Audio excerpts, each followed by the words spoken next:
होगी, आजाद समाज पार्टी से क्या उम्मीदें होंगी, लेकिन मुझे जरूर पता है कि कुछ तो है जो 8 घंटे के बाद भी इंतजार करने पर लोग जाते नहीं। कुछ तो है कि रात चाकसू में 1 बजे हजारों की संख्या में लोग चौराहे पे इंतजार कर रहे थे। मैंने कल उनसे कहा कि यहां की दूसरी पार्टियों के लोग ये कहते हैं, आरोप लगाने के लिए कोई कहता है कि ये दूसरी पार्टियों के लोग हैं, कोई कहता है ये गैर जिम्मेदार लोग हैं, लेकिन रात जब मैंने 1 बजे उनको खड़े देखा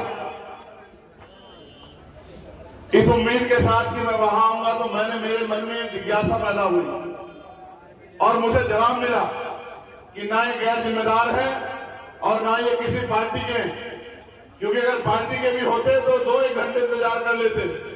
जो लोग तमाशा देखने आते हैं वो तमाशा देख के चले जाते हैं। अगर ये गैर जिम्मेदार होते तो 8 घंटे देरी हो चुकी, रात के 1 बजे घर में पड़ के सोते कि भाई ठीक है, नहीं आए, उनकी गलती, हम क्या करें।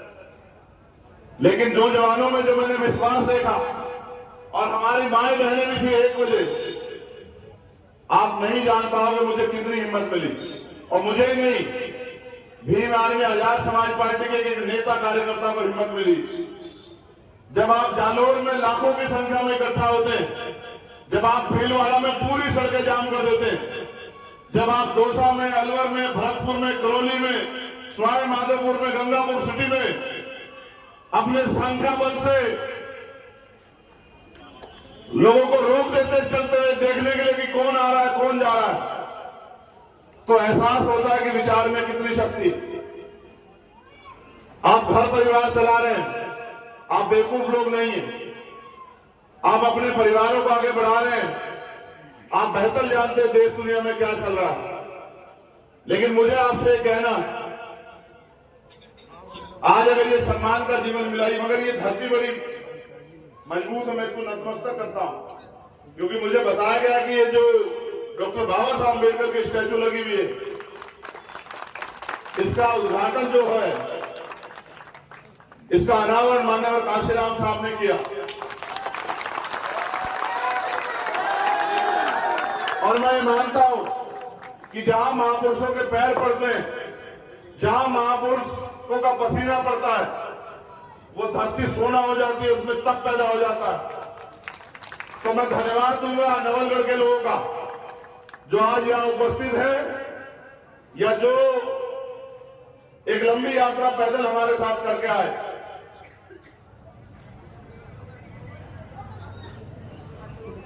मैं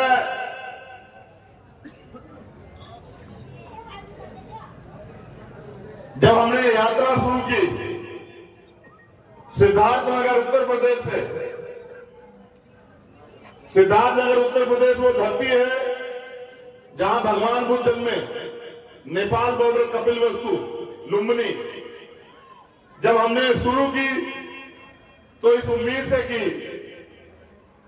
क्योंकि हम एक पढ़े लिखे लोग इतिहास को जानते हैं, और इतिहास ये गवाही देता है कि अगर आज जो कुछ अधिकार हमारे पास है,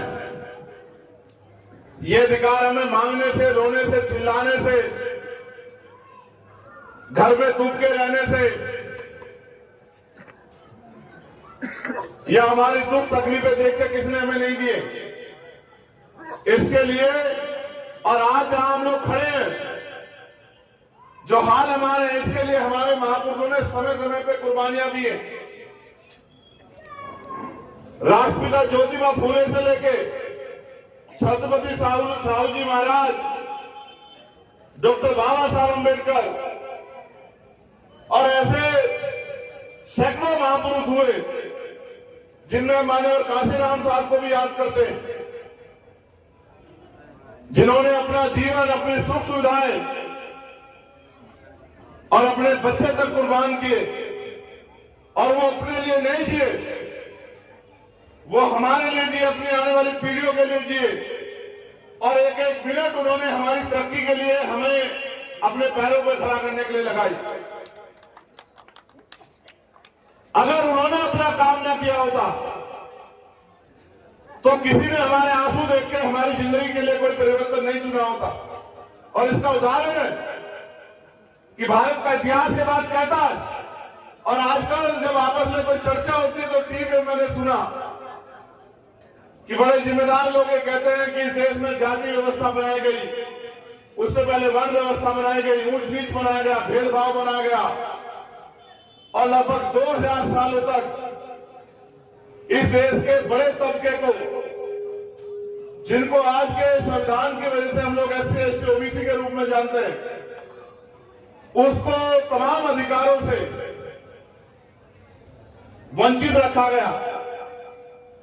उससे भी आगे बढ़ के शिक्षा जो जीवन में आपको अच्छा बुरा, छोटा बड़ा, गलत सही, तर्क वितर्क का ज्ञान देती है, उस शिक्षा से वंचित रखा गया। आर्थिक साधनों से वंचित रखा गया। जुल्म हुए, तन ढकने का अधिकार नहीं था महिलाओं के पास, सती प्रथा थी, विधवा विवाह नहीं होते थे, बाल विवाह होते थे, और बहुत सारी कुरीतियां थी। वो सारी कुरीतियां धीरे धीरे खत्म हुई, लेकिन हर कुरीति को खत्म करने के लिए एक संघर्ष करना पड़ा। इसलिए मैंने आपसे कहा कि इतने जुल्म जाति के बाद भी आप किसी का दिल नहीं बसीजा कि आपको अधिकार दिया जाए, आपको स्वाभिमान सम्मान का जीवन दिया जाए। ये तो भला हो, मैं उस मां को, उस पिता को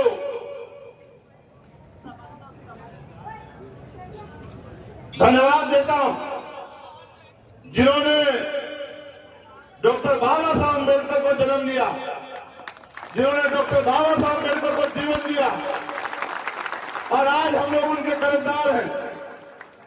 भले हम कुछ भी कहते रहे, लेकिन आप और मैं जानते हैं कि 14 अगस्त 1947 को हम लोग इस देश में गुलामों के गुलाम थे। 15 अगस्त 1947 को देश आजाद हुआ, लेकिन हमें अधिकार नहीं मिले। जिनके पास 14 अगस्त को जमीन नहीं थी, आजाद होने के बाद 15 अगस्त को उनके पास जमीन नहीं आई। जिनके पास उद्योग नहीं थे, उनके पास उद्योग नहीं आए। जिनके पास दुकानें नहीं थे, उनके पास दुकानें नहीं आई। जिनके पास नौकरी नहीं थी, उनके पास नौकरी नहीं आई। अगर इस देश में कमजोरों को, शोषितों को, किसानों को, महिलाओं को, मजदूरों को अगर बराबरी का अधिकार मिला, तो वो मिला 26 जनवरी 1950 को, जब भारत का संविधान लागू हुआ। आज उस संविधान की वजह से आपके बच्चे डॉक्टर, इंजीनियर, IAS IPS बनते हैं। आज उस संविधान की वजह से आप पार्षद, सरपंच, जिला परिषद के मेंबर, विधायक और MP बनते हैं। आज उस संविधान की वजह से हम पे वोट का अधिकार है। मैं बहुत गैर जिम्मेदारी से नहीं, पूरी जिम्मेदारी से बात कह रहा हूं, पढ़ा लिखा वकील होने के नाते। आज भी छूट है राजस्थान में, मैंने देखा अपने आंखों से। आज भी भेदभाव। और अगर पिछले 4.5 साल आपको याद दिलाऊं, तो मैंने देखा ओम प्रकाश रेगल के साथ क्या हुआ, मैंने देखा जितेंद्र मेघवाल के साथ क्या हुआ मुझसे रखने पे, मैंने देखा इंद्र मेघवाल के साथ मटकी छोड़ने पे क्या हुआ, मैंने देखा कार्तिक वीर को अपने लोगों की लड़ाई लड़ने के बाद उसके साथ क्या हुआ, मैंने देखा नासिर जुनैद के साथ क्या हुआ, मैंने देखा टीकाराम मीणा जी के साथ क्या हुआ। और जब मैं आया, तो जब मैं लोगों से बात करता तो लोग मुझे बताते, हमारे माए बहने, कि पाली और बहुत सारा ऐसा क्षेत्र है, जालोर, जहां आज भी सुनने में बड़ा ड्रामा लगेगा, लेकिन क्योंकि जाना मैंने तो इसलिए कह रहा हूं कि सत्य है। आज भी ऊंची जातियों घर के आगे से हमारी महिलाएं चप्पल पहन के नहीं निकलती, हमारे लोग मोटरसाइकिलों पे, साइकिलों पे नहीं निकल सकते। इस बात को जानने के बाद मुझे लगा कि देश तो आजाद हो गया, लेकिन राजस्थान का बहुत सारा हिस्सा अभी आजादी मांग रहा है। कैसी आजादी? सामाजिक आजादी। धार्मिक आजादी, आर्थिक आजादी और भारतीय संविधान की जो प्रस्तावना कहती है कि जाति, धर्म, स्थान के आधार पे किसी के साथ भेदभाव नहीं हो सकता। इसलिए मैं मानता हूं और मेरा अनुभव ये कहता है कि इसके जिम्मेदार वो लोग नहीं है जो ये कर रहे हैं, इसके जिम्मेदार हम लोग हैं। हमारे बहुत ही सीनियर लोग यहां बैठे। बाबा साहब ने पूरी कॉन्स्टिट्यूशन असेंबली को सहमत किया कि वोट का अधिकार हर बालिग व्यक्ति को मिलना चाहिए, हर बालिग व्यक्ति को। कोई कहता था वोट का अधिकार उसको मिले जो धन्ना सेठ हो, कोई कहता उसको मिले जो लगान देता, कोई कहता उसको मिले जो जमींदार हो, कोई कहता उसको मिले जो पढ़ा लिखा हो, कोई कहता उसको मिले जिसके उद्योग व्यापार हो। लेकिन बाबा साहब ने कहा कि ठीक है, डेमोक्रेसी लोकतंत्र नहीं होगा जब चंद लोग फैसला करेंगे इतने बड़े देश के, इतने बड़े समुदाय के, इतने लोगों का जिंदगी का।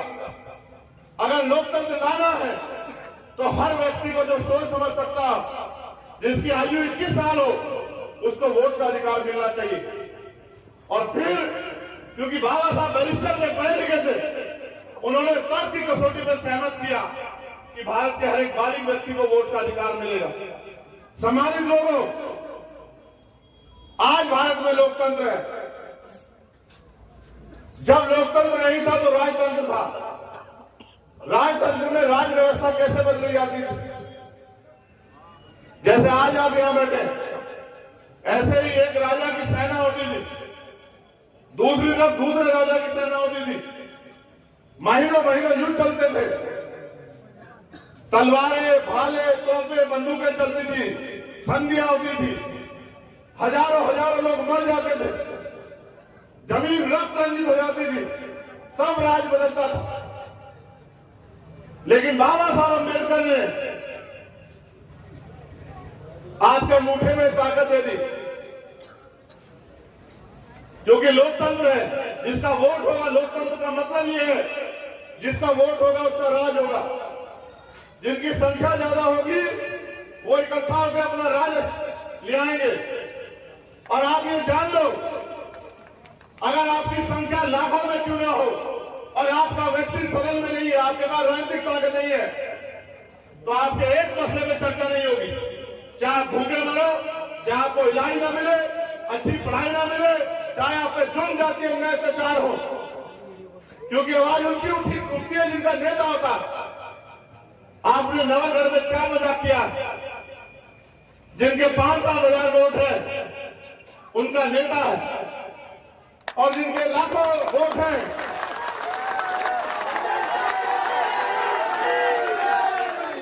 जिनके लाखों वोट हैं उनकी गलियों की हालत देखो, उनके घरों की हालत देखो, उनके बच्चों के भूखे पेट देखो। ये बात मानिए आपको इसलिए कहनी पड़ी क्योंकि आपने लोकतंत्र की हत्या की। अगर वास्तविकता में आप माननीय काशीराम साहब की बात पर पहरा देने वाले होते, आप बाबा साहब की बात पर पहरा देने वाले होते, तो ऐसा कभी नहीं होता कि जिनके थोड़े से वोट हैं वो विधायक होते और जिनके बहुसंख्यक वोट है वो गेट के बाहर खड़े होते। ऐसा कभी नहीं होता। जैसा मैंने पहले कहा कि हम गलत हैं, हम जिम्मेदार हैं, हमने अपने वोट को संगठित नहीं किया। बाबा साहब हमें वर्ग बना के गए, अनुसूचित जाति, अनुसूचित जनजाति, अति पिछड़ा वर्ग, अल्पसंख्यक समाज, लेकिन हम कभी बने नहीं। हमने हमेशा ये सोचा कि हमें जो रूखा सूखा मिल रहा है हमें इसमें खुश रहना चाहिए। जबकि आप ये नहीं समझे कि बाबा साहब ने वोट का अधिकार आपको गुलामी की बेटियों में जकड़े रहने के लिए नहीं दिया। उन्होंने वोट का अधिकार दिलाने के साथ ये बात कही थी कि आज मैंने रानी का पेट चीर दिया, आज के बाद राजा बैलेट वोट से तैयार होगा, आपकी वोट से तैयार होगा।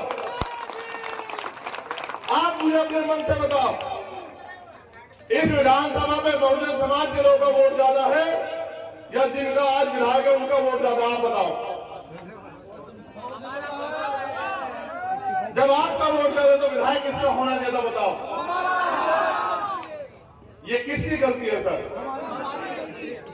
अच्छा, आप ये भी सुनो, आपने विधानसभा में चर्चा सुनी कि इंद्र मेघवाल के साथ अन्याय क्यों हुआ? सुनिए आपने कभी? मुझे रखने पर जितेंद्र मेघवाल की हत्या कर दी गई, क्या आपने कभी कोई चर्चा सुनी? कार्तिक भील का परिवार 8 महीने में बैठा, क्या कभी आपने चर्चा सुनी? ओम प्रकाश रैगर ने उसके पिताजी को पीटा गया, वो थाने में रिपोर्ट लिखवाने गया, पुलिस ने भगा दिया और ये कह दिया उल्टा उसके खिलाफ मुकदमा लिख दिया, उसके पिता खिलाफ, उसके चाचा खिलाफ। वो गली गली घूमता रहा, फिर उसने सुसाइड कर लिया। इस उम्मीद के साथ मुझे पत्र लिखा, पत्र में लिखा उसने कि भाई चंद्रशेखर आप आना और मुझे न्याय दिलाना। 3 दिन तक उसकी लाश को लेकर हम लोग लड़ते रहे रूपनगढ़ तहसील पे, हॉस्पिटल में बैठे रहे 4 दिन तक। सरकार के लोगों ने वादे किए, पुलिस ने वादे किए, और फिर वही जो सदियों से होता रहा, धोखा, झूठ, फरेब।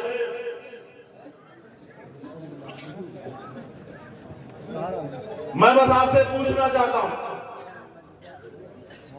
आपको ऐसा क्यों लगता है? हमें कैडर में साहब काशीराम बताया करते थे, इस बात पे गौर करना हम लोग कि हर समाज के पास 5 तरह के बल होते हैं।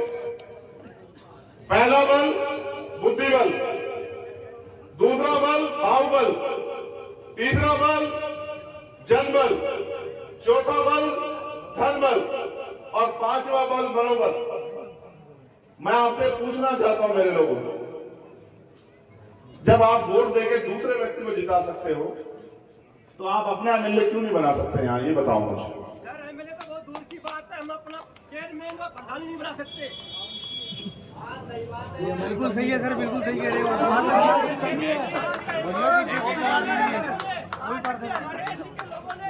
बिल्कुल सही बोले, प्रधान चेयरमैन भी बना सकता। हमारे नवलगढ़ में हमारा प्रधान, हमारा चेयरमैन क्यों नहीं बना है?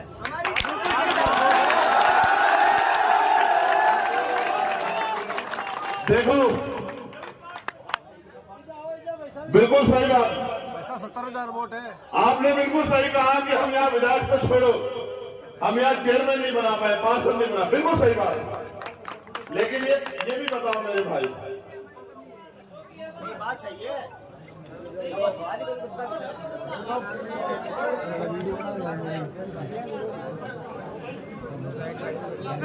इसके लिए सर हर आदमी अपनी बात मत कहे, मेरी बात पे गौर करिए।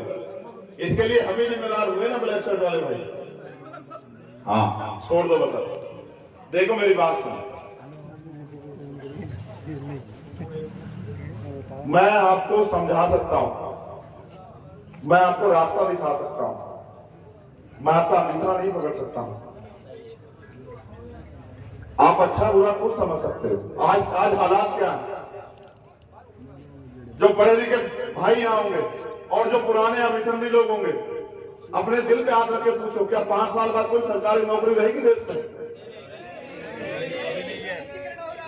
और अगर सच कहूं, अगर ये वोट की शक्ति आपके पास ना हो, आपकी गली में पैर रखने नहीं आएगा कोई। देखो, सारे सरकारी डिपार्टमेंट प्राइवेट हो रहे हैं, दवा के निजीकरण चल रहा है, किसान परेशान है, पढ़े लिखे नौजवान बेरोजगार घूम रहे हैं। और छोड़ो पार्टियों को, यहां बसों में बैठ के पेपर लीक होते हैं आपके यहां पे, बस की बस बैठ के, और वो गरीबों के बच्चे नहीं है, ये भी याद रखो। नेताजी का बेटा या तो विधायक बनेगा, मंत्री बनेगा, चेयरमैन बनेगा, या फिर अधिकारी कर्मचारी बनेगा। विधायक जी के रिश्तेदार या तो नेता बनेंगे या फिर वो अधिकारी कर्मचारी बनेंगे। और आपके बच्चे वो पढ़ लिख के वो घर में इंतजार करेंगे कि कब कोई भर्ती निकले और हमारे हिस्से में कोई नौकरी आए। मैं बहुत पूरे राजस्थान को कह रहा हूं, आपको भी कह रहा हूं, आप अपनी समस्याओं का एक लिफाफा बना लो और वो लिफाफा आप मुझे दे दो। और मैं आपसे 10-20 साल नहीं मांग रहा हूं, फिर फिर आप काम पे लग जाओ 2 महीने के लिए, जितना समय बाकी है, और फिर आप एक एक आदमी, जैसे आज मैं आपसे कह रहा हूं, एक आदमी रोज एक आदमी को तैयार करे कि भाई देखो हमें बहुत दिन हो गए दूसरों को अवसर देते हुए, अब हमें अपनी ताकत बनानी है, क्योंकि जब हमारी ताकत नहीं होगी, साहब कहते थे जिनका नेता नहीं होता उनकी कोई बात नहीं होती। वो कहते जिनका दल नहीं होता उनके पास बल नहीं होता, जिनके पास बल नहीं होता उनकी समस्याओं का हल नहीं होता। इसलिए आपसे कह रहा हूं, रुक जाओ भाई, रुक जाओ, ये तो मैं 9 दिन से सुन रहा हूं। देखो एक काम करो बस, और ये बताऊंगा क्यों करना है, ये भी बताऊंगा। आज के बाद एक आदमी रोज एक आदमी को तैयार करे जो हमसे सहमत नहीं था, और जितने दिन बाद वोट गिरेगी, चाहे 40 दिन बाद या 42 दिन बाद, आप चेक करना आपकी संख्या यहाँ 50-60 हजार हो जाएगी। और 50-60 हजार जब लोग आप अपनी पार्टी, अपने झंडे को मजबूत करोगे तो आपका विधायक जीतेगा। जब आपका विधायक जीतेगा, ताली मत बजाओ, गौर से सुनो, आपका ध्यान बढ़ जाएगा। आज के हालात प्रदेश में ये है कि नेक टू नेक फाइट है। जिनके पास 4-5 एमएलए होंगे उन पे कुर्सी के 2 पावे होंगे। हम जिसको चाहेंगे वो कुर्सी बैठेगा, और हमें बहुत दिन हो गए इनको बिठाते हैं, हम अपने लोगों को बिठाना चाहते हैं कुर्सी पे, और हमारे लोग पीछे खड़े होकर तमाशा नहीं देखेंगे। जिसको बीजेपी को रोकना वो हमारे लोगों को ताकत दे, हमारे लोगों के साथ खड़े हो कि ये ठेका हम पे ही, और छोड़ा। आप मुझे एक बात का जवाब दो, अगर ये दूसरी पार्टी इतनी अच्छी होती जिनकी आज सरकार है, हमारे लोग करते हैं कि अगर हमने इनका साथ नहीं दिया तो बीजेपी आएगी, आप मुझे बताओ अगर ये इतने अच्छे होते तो बाबा साहब को अपने 4 बच्चे क्यों कुर्बान करने पड़ते? ये तो यही है देश में, आप बताओ मुझे, तब इन्होंने आपको अधिकार क्यों नहीं दिए? बाबा साहब इन्हीं के राज में कितने अपमानित हुए, खून के आंसू रोए, और इनसे लड़ते रहे कि भाई जब आप देश की बात कर रहे तो मेरे लोगों के बारे में सोचो। इसलिए आपसे कह रहा हूं कि इन सब के होते हमें कुछ नहीं मिला। आज हम समझने लगे, जानने लगे, पढ़े लिखे हो गए, तो ये हमें रास्ता बता देंगे, उन्हें रोक दो। हम इनको रोकने में अपनी एनर्जी लगाएं या खुद को आगे बढ़ाने में अपनी एनर्जी लगाएं? आप बताओ। एक आदमी जब दरवाजा गेट पकड़ के खड़ा रहेगा, किसी को अंदर नहीं जाने देना, किसी को बाहर नहीं जाने देना, वो मजबूत होगा या जो अपनी मंजिल का सफर तय करेगा वो मजबूत होगा? आप बताओ। इसलिए आपसे कहना चाहता हूं, खाली नारों से काम नहीं चलेगा, अपनी आने वाली पीढ़ियों के बारे में सोचो। ये जो बच्चे यहां दीवारों में बैठे हैं, अपनी आने वाली नस्लों के बारे में सोचो, और ये भी पूछो खुद से कि जो अधिकार हमें मिले हैं, अगर हमने अपनी आने वाली पीढ़ियों के लिए बचा के नहीं रखा तो आने वाली पीढ़ियां हमसे क्या सवाल करेंगी या नहीं करेंगी, और हमारा स्वागत कैसे करेंगे? अगर कोई पिता अपनी संपत्ति को बेच दे, लुटा दे, तो उसकी संतान उसकी इज्जत नहीं करती है। बाबा साहब ने अपने 4 बच्चों को कुर्बानियों से अधिकार हमें दिए थे, और आज हम लोग उनके दिए गए अधिकारों को नहीं बचा पा रहे। रोटी, कपड़ा, मकान आपको मिल जाएगा, लेकिन स्वाभिमान सम्मान का जीवन नहीं मिलेगा। अगर स्वाभिमान सम्मान का जीवन चाहिए तो उसके लिए कुर्बानी देनी पड़ेगी, कीमत चुकानी पड़ेगी। और जिस कौम में, जिस समाज में कुर्बानी देने का, कीमत चुकाने का जज्बा नहीं होता, वो समाज कभी आगे नहीं बढ़ता, ना स्वाभिमान सम्मान प्राप्त करता। इसलिए आपसे कहना चाहता हूं, आज अपराध होने पर न्याय नहीं मिलता, जबकि न्याय जनहित अधिकार है। आज कोई बोलता है तो सरकारी मशीनरी का दुरुपयोग हो जाता है। सीबीआई, ईडी, इनकम टैक्स, केंद्र की सरकार खूब करती है, एनआईए, झूठे मुकदमे, जेल। और जब मेरे जैसे लोग इनसे नहीं डरते तो फिर ये गोली चलाते हैं। मेरा समय अच्छा है क्योंकि मेरे कंधों पर जिम्मेदारी, मेरी जान तो बच गई। जिस दिन मेरे ऊपर गोली चली उसी दिन मैंने तय कर लिया कि ये जीवन मुझे मिला है मेरे संतों, गुरुओं, महापुरुषों के आशीर्वाद से और मेरी मां बहनों के आशीर्वाद से, मैं एक एक मिनट समाज को जगाने में लगाऊंगा और जब तक समाज अपने पैरों पर नहीं खड़ा होता मैं रुकूंगा नहीं। इसलिए जैसे मेरा जख्म भरा मैंने अपने साथियों में कहा कि तैयारी कर लो। ये लोकतांत्रिक देश हम किसी के पिछलतपुर नहीं बने, किसी के हाथ नहीं फैलाएंगे। आज हालात ये है, अगर बच्चों की शादी करानी हो तो उधार पैसे लेने पड़ेंगे, बच्चों को पढ़ाना हो तो उधार पैसे लेने पड़ेंगे, इलाज कराना हो तो साहूकार में उधार पैसे लेने पड़ेंगे। देश को आजाद हुए 70 साल से ज्यादा हुआ, हमारे हिस्से में क्या आया? कितने लोगों को जमीन मिली, कितने लोगों को रोजगार मिले, कितने लोगों को उद्योग धंधों में हिस्सेदारी मिली। और ये सरकार के हाथ में, सरकार चाहे तो आपके सबके मकान एक जैसे पक्के बना दे, बढ़िया। सरकार चाहे तो सबके लिए, गरीब के बच्चों के लिए भी अच्छी शिक्षा की व्यवस्था कर दे, अच्छे इलाज की व्यवस्था कर दे। कल मैं कोटा में था, कोटा शिक्षा की नगरी, लेकिन मैंने देखा बड़ी बड़ी बिल्डिंग बनी हुई है और फीस है 2-2 लाख रुपए। आप बताओ आपके कितने बच्चे वहां चले जाएंगे पढ़ने के लिए? और अगर आप, ये मेरा गरीब समाज उस कोचिंग सेंटर में नहीं जा सकता तो वो कोचिंग सेंटर हमारे लिए तो नहीं है ना, तो हमारे बच्चे शिक्षित लोग कैसे आगे बढ़ेंगे? आज सरकारी स्कूल खत्म किए जा रहे हैं। बाबा साहब ने कहा शिक्षा श्रेणी का वो दूध है जो पिएगा वो दहाड़ेगा। शिक्षा हम पे हथियार थी, लेकिन आज शिक्षा खत्म किया जा रहा है। जैसा मैंने कहा, एक लिफाफे में अपनी समस्या बना दो और मुझे 6 महीने का समय दे दो आप लोग। 6 महीने में अगर आपकी समस्या हल ना की तो आप मुझे कहना कि चंद्रशेखर यार कुछ नहीं हो पाया।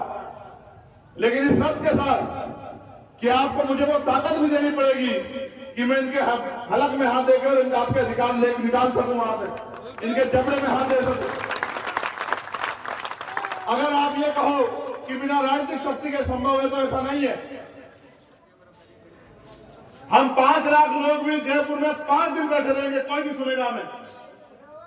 लेकिन अगर हमारे 5 एमएलए भी होंगे तो पूरी सरकार को हमें सुनना पड़ेगा। इसलिए आपसे कहना चाहता हूं, आप अपनी ताकत बनाओ और लोकतंत्र की हत्या मत करो। आपकी वोट से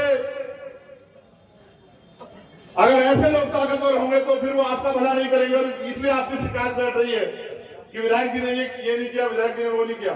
मैं कह रहा हूं नीचे से ऊपर तक संगठित होकर अपना बनाओ और विधायक जी को भी बताओ कि जो हमसे छल करेगा हम उसको, विधायक छोड़ो, चेयरमैन भी बनने लायक नहीं छोड़ेंगे, पार्षद बनने लायक नहीं छोड़ेंगे। अगर आप अपनी शक्ति का एहसास नहीं कराओगे तो वो आपको गुलाम समझ के कुचलते रहेंगे। इसलिए आपसे कहना चाहता हूं नौजवान साथियों, आज हमारे कंधों पर जिम्मेदारी है अपने समाज को कंधों पर बिठा के आगे बढ़ाने की। नौजवान सिर्फ नारों तक सीमित न रहे।